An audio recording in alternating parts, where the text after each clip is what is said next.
Ako zarábať cez AffiliKit a čo sú tu tie affiliate linky? Celkom jednoducho a je to veľká sila, pretože tento systém, že do videa môžeš, v ktorom odporúčaš alebo máš niečo na sebe a chceš odporúčať produkty, môžeš pridať fotky produktov, už funguje na TikToku, funguje to len v Číne, v Amerike a v Anglicku. Na Slovensku to príde možno za 2-3 roky.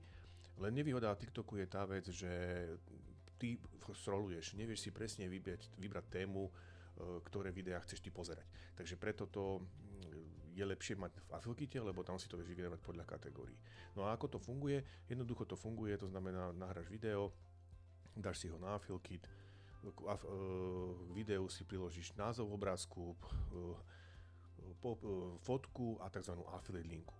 To, ako funguje affiliate marketing, tak ďalej nájdeš na AffiliKite v blogu, je tam pekne všetko presne vysvetlené, čo to vlastne ten affiliate marketing je.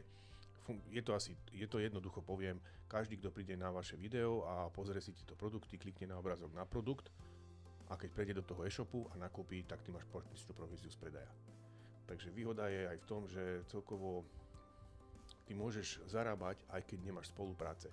Toto profesionálne portfólio alebo ten tvoj elektronický obchodík ti zarába prakticky non-stop. Čo ešte podstatné je povedané to, že AffiliKit ako taký je samostatný vyhľadávač. To znamená, že prídeš na AffiliKit, dáš si produkty a tam nájdeš produkty všetkých tvorcov a influencerov.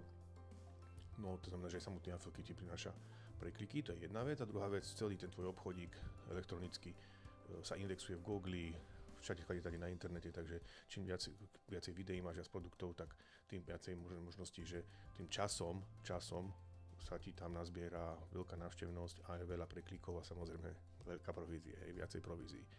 Takže je to jednoduché, no a keď to tak zhrniem, tak prakticky affiliate marketing ti prináša veci, aj keď spíš, a algoritmus ti zarába peňažky, takže super.